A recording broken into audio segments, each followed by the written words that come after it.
Alright, good morning. So ngayon, panibagong vlog na naman. Mag-install tayo ng another piece wifi. Yang Jinto ang gagamitin natin. At ito pala yung setup ko dito sa loob ng bahay. Dalawang access point at saka yung POE injector.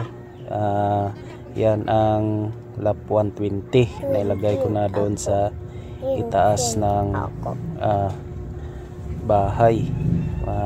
Naglagay ako ng tubo, tapos yan, nakita nyo yung lap 120 doon sa itaas ng tubo. Dati may nilagay ako dyan na parabolic na nakasimbis. Ngayon binaba ko na pinalitan ko na ng lap 120 kasi doon banda maglagay ako ng piece wifi. So ito pala yung motor na ginagamit ko sa tuwing magpunta ko doon sa aking tower at saka mag-harvest ako ng piece wifi. Yan, so ngayon install tayo ng another piece wifi doon banda sa dulo. Dito ako mag-install ng piece wifi, malapit lang, mga 100 meters lang ang layo mula dito papunta doon sa bahay namin. Kasi yung pagkunikan ko ng internet connection doon banda lang sa bahay namin. Ito yung tindahan na paglagyan natin ng piece wifi, dyan lang sa loob ng tindahan at dyan malapit lang sa amin. Yan, makikita. Mayong hapon, nami karon diri sa amo ang silingan nga nagpataod sa wifi. Nana siya karon din na nagkuri-kuri kay mag-clip sa crimp para masaksak na dito sa ilang saksakan. Kulit rego na pang ipitay ba? Para pang taores pa. At yan, nag-crimp na ako ng cable para sa ating gagamitin natin sa ating antenna para malagay na doon sa itaas. At ito pala yung may-ari ng bahay dito sa paglagyan ko ng piece wifi. Ito pala yung piece wifi natin. Yung piece wifi ko nilagay ko na sa doon sa pinaglagyan ko, pero pinull out ko kasi wala nang income, kaya nilipat natin dito, malapit lang sa amin. So yan, nag-trim tayo ng RG45. Malapit lang yung paglagyan ko ng Jinto, malapit lang kasi malapit lang ang bahay namin, kitang kita naman yung antenna.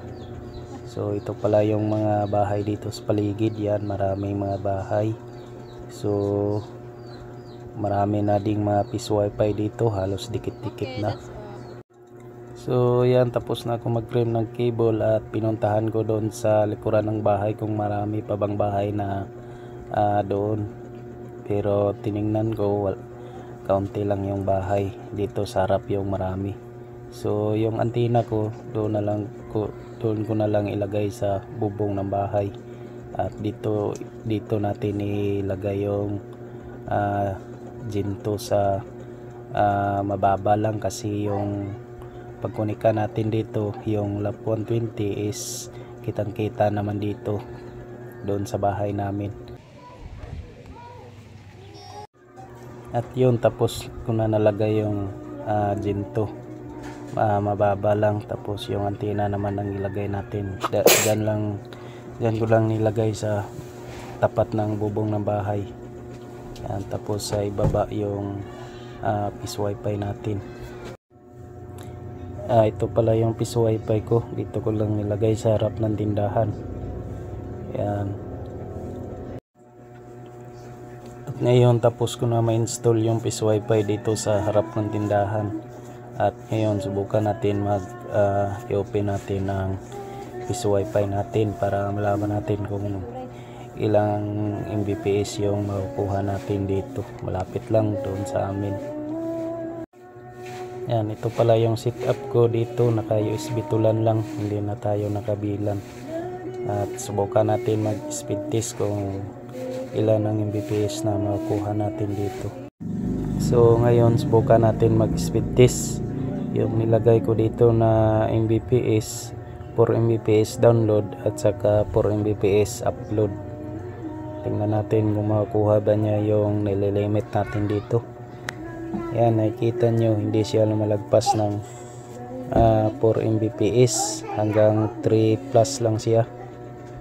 3.85 yung download. Yung upload naman natin is hindi siya lumalagpas ng 4 Mbps. Okay, goods na po ito para sa Peace Wi-Fi. Malakas na po yung YouTube dito at saka browsing. So yan, nakita nyo naman kung gaano kalakas yung Mbps natin dito sa ating Peace Wi-Fi. Kasi yung nilagyan ko dito is malapit lang sa amin, mga 100 meters lang ang layo.